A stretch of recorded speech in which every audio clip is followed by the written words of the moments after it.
నమస్తే, welcome to I witness. నేను మీ ఆదిత్య. ముందుగా బులెటిన్ హెడ్లైన్స్. గొంతు ఇన్ఫెక్షన్తో యశోద ఆసుపత్రిలో చేరిన మంత్రి కోమటిరెడ్డి వెంకటరెడ్డి. ఏపీలో మీచౌంగ్ ప్రభావిత ప్రాంతాల్లో కేంద్ర బృందం పర్యటన. మంచం కింద పడుకొని తుపాకీ పేల్చిన 4 ఏళ్ల బాలుడు తల్లిదండ్రులపై కేసు. తెలంగాణ మంత్రి కోమటిరెడ్డి వెంకటరెడ్డి స్వల్ప అస్వస్థతో ఆసుపత్రిలోనూ చేరారు. ఎన్నికల ప్రచార సమయం నుంచి ఆయన గొంతు నొప్పితో బాధపడుతున్నారు. అది మరింత తీవ్రం కావడంతో హైదరాబాద్ సోమాజిగూడలోని యశోద ఆసుపత్రిలోనూ చేరారు. ఎన్నికల ప్రచారంలో విరామం లేకుండా పాల్గొని ప్రసంగించడంతో ఆయన గొంతుకు ఇన్ఫెక్షన్ అయింది. ప్రస్తుతం చలి వాతావరణం పెరగడంతో ఉష్ణోగ్రతలు పడిపోవడంతో అది మరింత ఎక్కువైంది. ఆయనను పరీక్షించినటువంటి వైద్యులు ఇన్ఫెక్షన్ స్వల్పంగానే ఉందని, ఆందోళన చెందాల్సిన పని లేదని చెప్పారు. నిన్న ఢిల్లీ వెళ్లిన వెంకటరెడ్డి లోక్సభ స్పీకర్ ఓం బిర్లాను కలిసి ఎంపీ పదవికి రాజీనామాను చేశారు. అనంతరం తెలంగాణలోని జాతీయ రహదారులు విస్తరణ చేపట్టాలని కోరుతూ national highway authority of India chairman ను కలిసి కోరారు. హైదరాబాద్ చేరుకున్న తర్వాత యశోద ఆసుపత్రిలోనూ చేరారు. ఆంధ్రప్రదేశ్లోని మీచౌంగ్ తుపాను ప్రభావిత ప్రాంతాల్లో ఈ రోజు రేపు కేంద్ర బృందం పర్యటించనుంది. ప్రభావిత జిల్లాలో నష్టపోయిన పంటలు, ఇతర ఆస్తులను అధికారులు అంచనా వేయనున్నారు. ఈ మేరకు కేంద్ర బృందం బుధవారం ఆంధ్రప్రదేశ్ కు చేరుకుంది. బుధవారం కృష్ణా, బాపట్ల జిల్లాలో, గురువారం నెల్లూరు, తిరుపతి జిల్లాల్లో అధికారులు బృందం పరిశీలన చేయనుంది. పరిశీలనకు ముందు డిజాస్టర్ మేనేజ్మెంట్ డైరెక్టర్ తో భేటీ కానుంది. 2 బృందాలుగా ఏర్పడి ప్రభావిత ప్రాంతాలకు బృంద సభ్యులు పరిశీలించున్నారు. ఆయా జిల్లాల అధికారుల నుంచి సంబంధిత సమాచారాన్ని తెలుసుకోవాలనుకుంటున్నారు. ఏపీ విపత్తు నిర్వహణ సంస్థ ఎండీ అంబేద్కర్ వెల్లడించారు.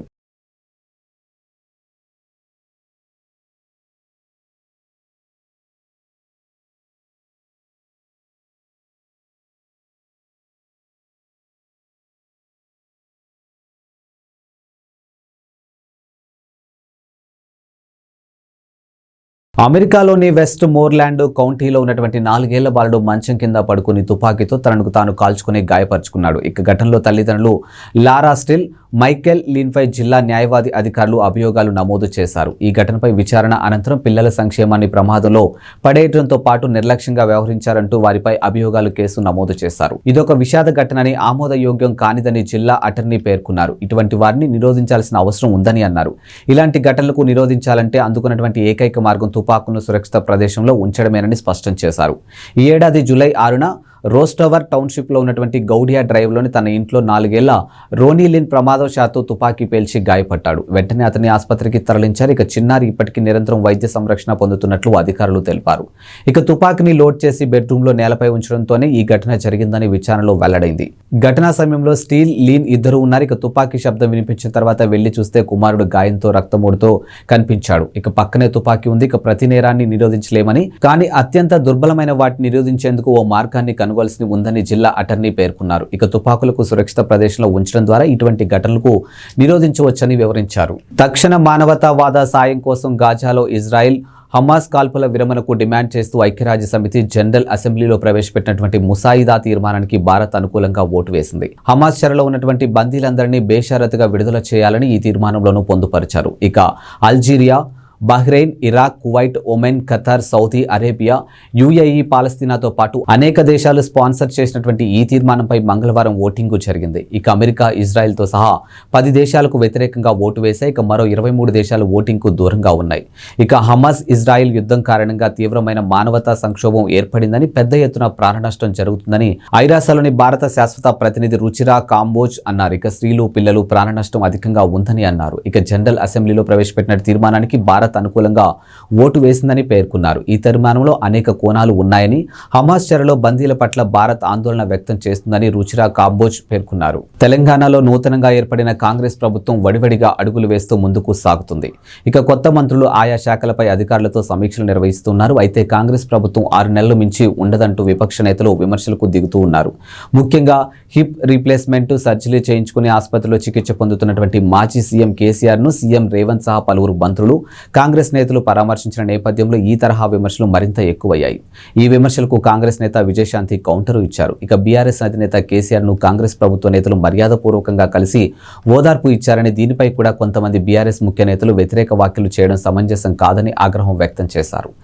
మానవీయ స్పందనకు రాజకీయాన్ని కలపడం నేటికి బీఆర్ఎస్ కు అవసరమేమో కానీ కాంగ్రెస్ ప్రభుత్వానికి అవసరం లేదని మండిపడ్డారు. ప్రభుత్వం కూలుతుందంటూ బీఆర్ఎస్ నేతలు చేస్తున్నటువంటి తప్పుడు ప్రకటనలు కేసీఆర్ తప్పక ఖండించాల్సిన అవసరం ఉందని ఆమె తెలియజేశారు. తెలంగాణ కొత్త సీఎం రేవంత్ రెడ్డి సంచలన నిర్ణయాలతో తమదైన మార్కు పాలన కనబరుస్తున్నారు. ఇక సర్కార్ కొలువుదీరిన రోజు నుంచి సరికొత్త నిర్ణయాలతో దూకుడుగా వ్యవహరిస్తూ ఉన్నారు. గత ప్రభుత్వం హయాంలో తీసుకున్నటువంటి నిర్ణయాలను సమీక్షిస్తూ కీలక ఆదేశాలు జారీ చేస్తూ ఉన్నారు. ఈ క్రమంలోనే సీఎం రేవంత్ రెడ్డి మరో కీలక నిర్ణయం తీసుకునేందుకు రెడీ అయినట్లు తెలుస్తుంది. బీఆర్ఎస్ ప్రభుత్వం నిర్మించి తలపెట్టినటువంటి ఓఆర్ఆర్లో metro project CM Revanth Reddy రద్దు చేసేందుకు మొగ్గు చూపుతున్నట్లు సమాచారం. అయితే తాజాగా ఈ మెట్రో విస్తరణ పనులకు సీఎం రేవంత్ బ్రేకులు వేయనున్నట్లు సమాచారం. ఇక మంగళవారం ఎంఐఎం ఎమ్మెల్యేతో సీఎం రేవంత్ రెడ్డి భేటీ అయ్యారు. పలు అభివృద్ధి పనులు కార్యాచరణపై వారితో చర్చించారు. ఈ సందర్భంగా ఓఆర్ఆర్ మెట్రో విస్తరణ ప్రాజెక్టు అంశం కూడా చర్చకు వచ్చినట్లు తెలుస్తుంది. ఇక ఔటర్ రింగ్ రోడ్డు వరకు మెట్రో విస్తరణ అవసరం లేదని, అది కొందరు రియల్ ఎస్టేట్ వ్యాపారులకు లాభం చేకూర్చేందుకు గత ప్రభుత్వం తీసుకున్న అనాలోచిత నిర్ణయంగా సీఎం అభిప్రాయపడినట్లు తెలుస్తుంది. ఇక రేవంత్ రెడ్డి ఆ ప్రాజెక్టుకు రద్దు చేసి పాత నగరాన్ని విమానాశ్రయానికి అనుసంధానం చేయాలని ఆలోచిస్తున్నారట. విశ్వనగరంగా ఎదుగుతున్నటువంటి హైదరాబాద్ నగరం ఇండియాలోనే బెస్ట్ సిటీగా నిలిచింది. అది కూడా పూణే, బెంగళూరు లాంటి సిటీలను వెనక్కి నెట్టేసి మరి అత్యున్నత నగరంగాను నిలిచింది. అయితే బెస్ట్ సిటీగా నిలవడం 2015 నుంచి హైదరాబాద్కు ఇది 6సారి కావడం విశేషం. ఈ విషయాన్ని మాజీ మంత్రి కేటీఆర్ ట్విట్టర్ ద్వారా పంచుకున్నారు. అయితే మెర్సర్ అనే అమెరికాకు చెందినటువంటి కన్సల్టెన్సీ ఆర్థిక సేవల సంస్థ తాజాగా ఉత్తమ జీవన ప్రమాణాలతో కూడినటువంటి ప్రపంచ నగరాల ర్యాంకింగ్స్ ను రిలీజ్ చేసింది. ఈ ర్యాంకింగ్స్ లో ఇండియా నుంచి హైదరాబాద్, పూణే, బెంగళూరు చోటు దక్కింది. అయితే హైదరాబాద్ కు 153వ స్థానం దక్కగా పూణే 154, బెంగళూరు 156 స్థానంలో ఉండడం గమనార్హం. ఇక చెన్నై 161, ముంబై 164, కోల్కతా 170 స్థానాల్లో ఉండగా దేశ రాజధాని ఢిల్లీ అయితే 172 స్థానానికి పరిమితమైంది.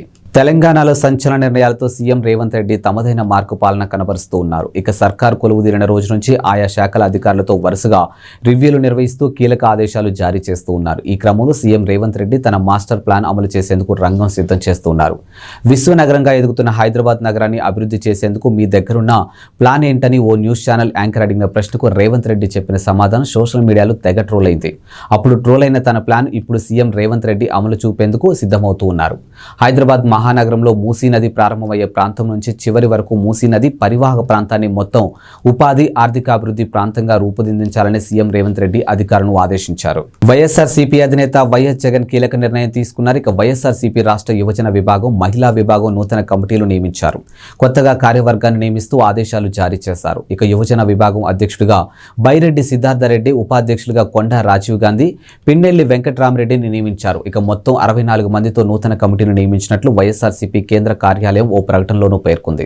మరోవైపు వైఎస్ఆర్సీపీ రాష్ట్ర మహిళా విభాగానికి కూడా నూతన కమిటీ నియమించారు. ఇక వైఎస్ఆర్సీపీ మహిళా విభాగానికి ఎమ్మెల్సీలు పోతుల సునీత, వరదు కళ్యాణిలు ఇద్దరిని అధ్యక్షులుగాను నియమించారు. అలాగే ఉపాధ్యక్షులుగా మంతెన మాధవి వర్మ, బండి పుణ్యశీల, డాక్టర్ శశికళను నియమించారు. ఇక మొత్తం 64 మందితో నూతన కార్యవర్గాన్ని నియమిస్తున్నట్టు పార్టీ కేంద్ర కార్యాలయం ఓ ప్రకటనలోనూ విడుదల చేసింది.